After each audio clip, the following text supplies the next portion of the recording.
বিসমিল্লাহির রহমানির রহিম। আমাদের বাংলাদেশে ঢাকা শহরের পুরান ঢাকার কোতোয়ালি থানার সদরঘাট আল্লাহর জামে মসজিদ কত সুন্দর। বাইরে বৃষ্টি হইতেছে, আল্লাহ তাআলার রহমত বৃষ্টি।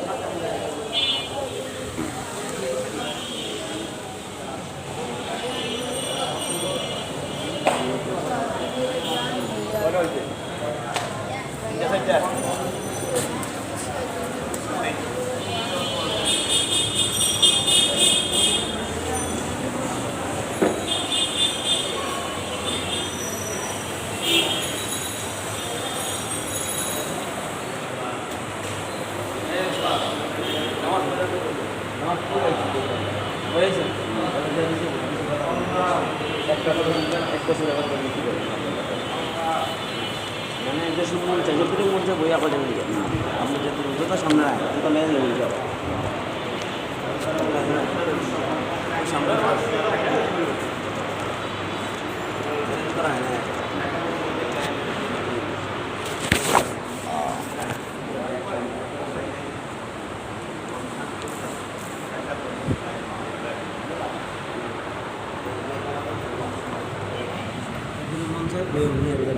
শান্তি রাখছে আল্লাহ তাআলা এক হলো দিনের মধ্যে।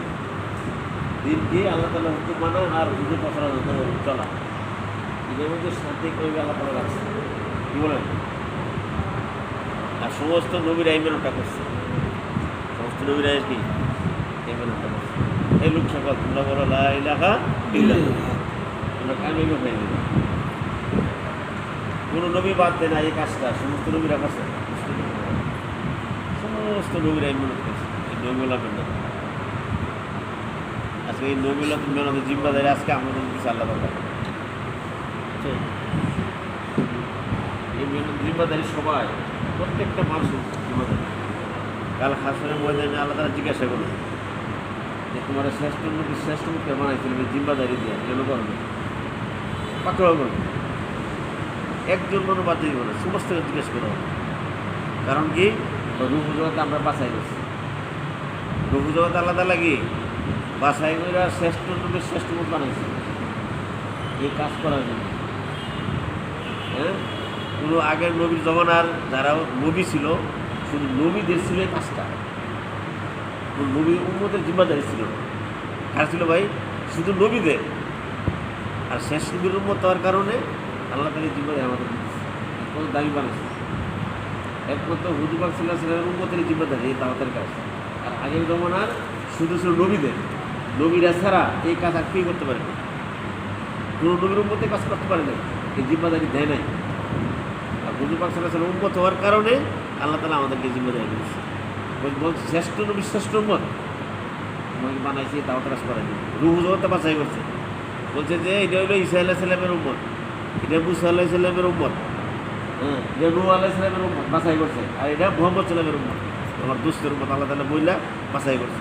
কারণ আমরা যদি নতুন একজন আত্মীয়র বাড়ি যান, এখন যদি আম কিনতে গেলেন, কারণ আমাদের বাচ্চা বাচ্চা লন দোকানদার কী করবো, ওই মেয়ে আমার কাছে ব্যস্ত না, আমি বাচ্চা হয়েছি এনকে ভালোটা, তাহলে আমি দুর্বলটা খুঁজেছি, এই ভাই আমি নতুন মেয়ের বাড়ি যাবো, তোরে 10টা কেজিতে বেশি দেবো, এর প্রতি আমার এটা দেয় কি না। তো এই জন্য রুহুজত আল্লাহ তাআলা বাছাই করছে, শ্রেষ্ঠ নবীর শ্রেষ্ঠ মুখ করে বানায় দুনিয়া থেকে দাওয়াতের কাজ করে। আর কাল হাসরের ময়দানে আল্লাহ তাআলা জিজ্ঞেস করবে যে তোমার জিম্মাদারি দিয়েছিলেন কেন করো না? সমস্ত লোক পাকড়াও করলো আল্লাহ, কেন করো না? তোমার জিম্মাদারি কেন করো নাই? এই জন্য ভাই আজকে আমরা সময় চলে দিতেছি, 50 বছর 60 বছর ভাইদের জিন্দিগি আমার চলে দেবে, যদি মেহনত করে তাও চলে দেবো, আর না করলে চলে দেবো। কিন্তু কি আর ধরে রাখো দেখা দেবো? দেখতে দেখতে সময় চলে যেতেছে, 50-60 বছর হয়ে যেতেছে ভাইদের জিন্দিগি। গরমে চাকার মতো বলতেছে, গরম ফ্রিজতে বাইক করে রাখেন, এখন বলতে শেষ হয়ে যাবে। মানুষের জিন্দিগিটা এমন, খারাপ কাজ করে আর ভালো কাজ করে, যে কাজই করে কিন্তু সময় যে চলে দিতেছে, কি রাইট দিতেছে দিন হইতেছে, সময় দেখতেছে রাইট দিতেছে দিন হইতেছে, কিন্তু সময় চলে যেতেছে, সময় তো থাকবে না, করে যাবে। কিন্তু যে জিম্মাদারি আল্লাহ তাআলা দিছে, যে জিম্মাদারি আমরা পালন করে যাইতে পারি, দুনিয়া করার জন্য তারা না করেনি, দুনিয়া করতে হবে। দুনিয়ার জরুরত পুরো করতে হবে, এর মধ্যে এই কাজটা আগে রাখতে হবে। আল্লাহ তালা হুকুমটা কি আগে রাখতে হবে। তো যদি পেট দিচ্ছে দূরত্ব আছে, ঠিক আছে, পুরো করতে হবে। এই জন্যে আল্লাহ তালা মধ্যে তোমাকে জিম্মাদারি শ্রেষ্ঠ উম্মত, শ্রেষ্ঠ নবী, শ্রেষ্ঠ দুনিয়াতে পাঠাইছি, এই তার কাজ করা যায়। নবীর ভিতরে জিম্মাদারিটা দেয় না। আল্লাহ তালা আমাদের বানাইছে, কেন বানাইছে এটা বুঝতে পারি। মুসলমান বানাইছে, মুসলমান। আর মুসলমান বানাই এক কর্মের মধ্যে গরুর করছে, শ্রেষ্ঠের উম্মত বানাইছে। কত থামি আমরা আজকে বুঝে আসতেছে না, মরার পরে বুঝে আসবে, মৃত্যুর পরে সমস্ত মানুষরা বুঝবে যে আমাদের জিম্মাদারিটা কী ছিল। আল্লাহ যদি বলে আল্লাহ আমার দুনিয়াতে আবার পাঠান, আপনার হুকুম ছাড়া আর কিছু করবো পাঠাইব, আর পাঠাইব। তোমার কাছে অনেক লোক গেছে, দাওয়াত নিয়ে গেছে, আমার আল্লাহ বরাত্রের কথা কিছু কথা বলছে, তোমরা আসলে হ্যাঁ তোমরা কাজ আছে, মতো কাজ আছে, অনেক কাজ আমার নাকি। এটি যে ভাই সমস্ত নবীর এই দাওয়াতের কাজটা করা হয়েছে, কোনো নবী বাদ নাই, একজন নবীও বাদ নাই, এদের কাজ সমস্ত নবী না আমাদের জিম্মাদারি কাজ করতে হয়েছে সবাই ইনশাল্লাহ। নূহ আলাইহিস সালামে 9 থেকে 9.5 বছর করছে, একদিন কয় বছর? 9 থেকে 9.5 বছর দাওয়াত দিচ্ছে। আমরা বলে দিচ্ছি 9 থেকে 9.5 বছর দাওয়াত দিচ্ছে, কর্মার দাওয়াত দিচ্ছে। ওনার দাওয়াতে 80 থেকে 82 জন লোক কিছু, আর যারাই কর্মাল স্বীকার করছে এরা আল্লাহ তালা বাঁচাইছে, যারাই কর্মাল স্বীকার করে নাই তারা লাভ উন্নত দিয়ে একদিন লোক চলে গেছে। ছেলে বাঁচতে পারে নাই, আবার বিবে বাঁচতে পারে। কিন্তু ভাই রিজিক আল্লাহ তালা হাতে, রিজিক কার হাতে? আল্লাহ। আমরা সাদ্দাতের কথা শুনছি না, সাদ্দাতের ঘটনা শুনছি আমরা, সাদ্দাতের কথা। হ্যাঁ, সাদ্দাত যখন উনি ওনার আম্মায় নদী দিয়ে চলার পথে, হ্যাঁ রিজিককে আল্লাহ তালা বুঝে দেয়, নদী দিয়ে চলার পথে তো এই সাদ্দাতের মার ডেলিভারি হয়েছে তত্তার উপরে, তাই সাগর দিয়ে নৌকা দিয়া বা জাহাজ দিয়ে জাহাজ ডুবে হয়েছে। এই ডুবার পরে এই তত্তার মধ্যেই সাদ্দাম জন্ম হয়েছে। জন্ম হওয়ার সাথে সাথে আল্লাহ তালার হুকুমে আল্লাহ তালা বলছে আল্লাহ সাল্লামরে যে তুমি এখন সাদ্দাতের মার জান কবজ করো। কী বলছে? জান কবজ করো। এই অবস্থায় সাদ্দাতের মার জান কবজ করছে আল্লাহ তালা বলছে। তোর এই সাদ্দাত তত্তার মধ্যে গা এই বাঁচতে নদীর এক সাইডে কোনায় গেছে। কোনায় যাওয়ার পর এমন এক বাগানি ছিল জঙ্গলের গরু, ওই বাগানির বাচ্চা গেছে বইরা। তো দেখেন না গরু যদি ওলার দুধ নামে সকালবেলা ডাকে না, ব্যাপার হাম্বা করে এখন দুধের বাড়ে, ওলানির বাড়ে। তখন ওই বাঘিনি যে মরে গেছে, বাচ্চাটা মরে গেছে গা, তখন তো দুধের বাড়ে, এটা কী করবো চেষ্টা না।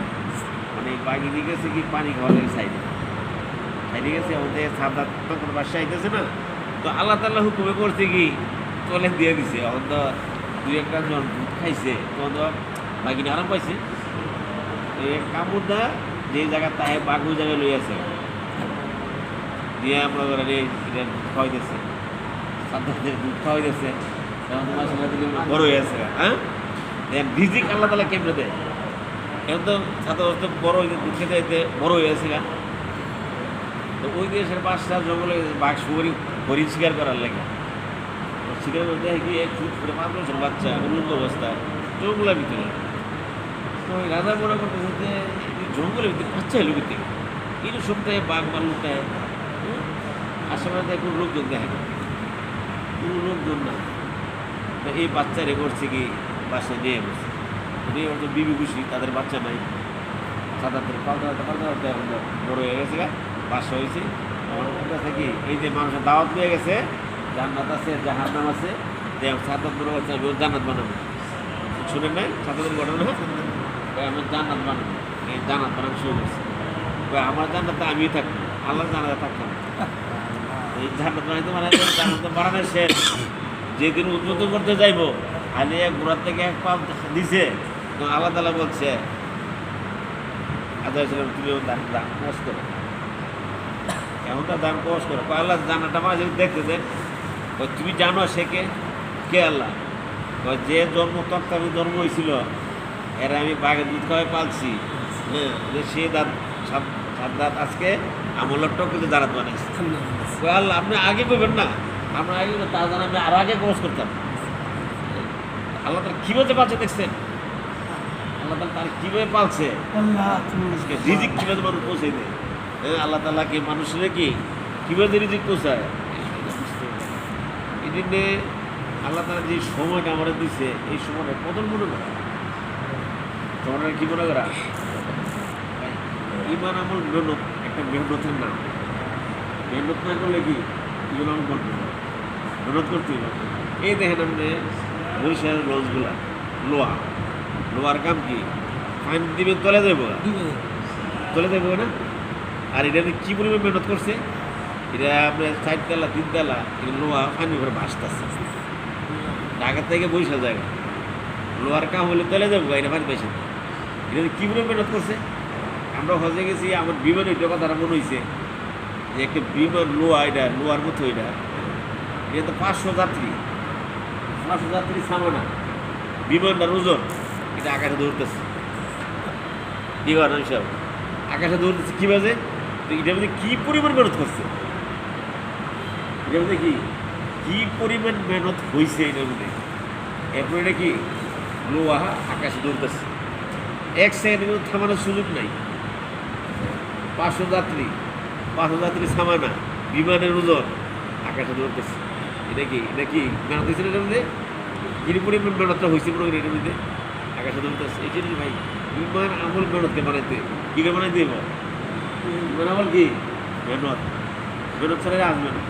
আমরা দুনিয়া করতেছি, মেহনত করতেছি না, সকালে দোকান 9টা বাজে যাই, রাত 10টা বাজে যাই, কি যাই না।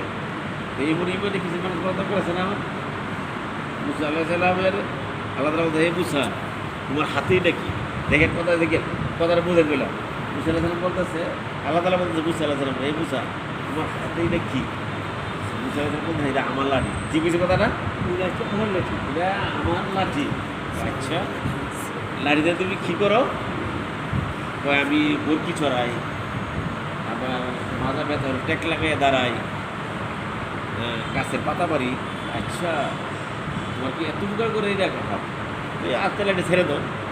কী বলছো ভাই, লাঠির হাত থেকে ছেড়ে দাও, ছেড়ে দিছে ওর এখন তো বিশাল এক অজগর সাপ ফেলে ধরে গেছে, ওইটা ধরো আলাদা কামড় দিব, ওই দিন ধরো এটা তোমার সাপ, তোমার লাঠি না করছে বলে ধরো তোমার দুর্বল আলাদা তার মানে কামড় দিব, ধর হাত লাগাইছে আপনার লাঠি হয়ে গেছে। আল্লাহ তারা বলতেছে লাঠিও লাঠি না, সাপও সাপ না, আমার কি হুকুম, আল্লাহ তালার কি এই সমস্ত কিছু আল্লাহ তালা হুকুম হইতেছে ভাই। আজকে বুঝতেছি না, এই যে বৃষ্টি হইতেছে আসমানের যোগ্যতা নেই, বৃষ্টি আল্লাহ তালা হুকুম হইতেছে। কার হুকুমে ভাই, যে আসমানে বৃষ্টি হইতেছে, যে আসমানে কোনো যোগ্যতা নাই কি বৃষ্টি দেওয়া, বৃষ্টি কার হুকুমে হইতেছে, আল্লাহ তালা হুকুম হইতেছে। রাইট কার হুকুম হইতেছে, আল্লাহ তালা হুকুম হইতেছে।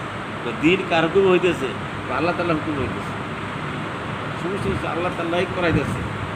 আর এই কথাটাই জবান দ্বারা অন্তরে দিলে বিশ্বাস করেন কি ইলাহা ইল্লাল্লাহ, সমস্ত কিছু আল্লাহ তাআলা হুকুম হইতেছে। আসমান জমিনের মাঝখানে যত মাখলুকাত আছে, সমস্ত মাখলুকাতের রিজিক আল্লাহ নির্জীব বসাই দিতেছে 3 বেলা। যে আপনি ঘরে করে 10 দিন মানুষে 10 টাকা খানা চায়, আমাদের পারবে দিতে? একজনে মুরগি, গরু খাইব, খাসি খাইব, মাছ খাইব, পাঙ্গাস মাছ, শোল মাছ, কই মাছ, সম্ভব 10-20 জন মেহমান যায় 20 টাকা খানা চায়, এটা অসম্ভব। আর আল্লাহ তাআলা যত মাখলুকাত দুনিয়াতে পাঠাইছে 3 বেলা সময় মতো কোন মাখলুক কি খাইব আল্লাহ তাআলা বোঝাই দিয়েছে। 3 বেলা কোনো কমতি রাখে না, এ শুরু হোক আর বড় হোক। আমরা চোখের দেখিবে না, শুরু মাখলুক দেখি না, তারা চলে যায়। এদেরও রিজিক আল্লাহ 3 বেলা কি সময় মতো পূজা দিতেছে। এটা আল্লাহ তাআলা জিম্মাদারি, যেহেতু আল্লাহ তাআলা বানাইছে। সমস্ত মাখলুকের জিম্মাদারি কার? আল্লাহ। এই জন্য ভাই যে নদীতে বড় বড় মাছ চিংড়িও দেখা যায়, টমেটো চিংড়ি মাছ খাইতেছে, আল্লাহ তাআলা পৌঁছাইতেছে। এদের সকালবেলা আমরা দেখি না যে পাখিরা কিচিমিচি করে, যেগুলো আল্লাহ তাআলা জিকির করে, সকালবেলা খালি পেটে বাইরে আর সন্ধ্যার সময় ফিরে আসে না। আমরা তো মনে করি পাখি ক্যাসেজ করে নাই রে, আল্লাহ জিকির করতেছে। সারা রাত আল্লাহ তালা জিকির করে সকালবেলা হইলে খালি পেটে বাইরে হয়। এটি করে কোনো লেখা নাই যে এইগুলো জায়গায় নদীর ওই পার একটা জমিন আছে ধান খেতে আছে এখানে খাইয়ে আসবে, ওই লেখা আছে কোনো কোনো জায়গায়।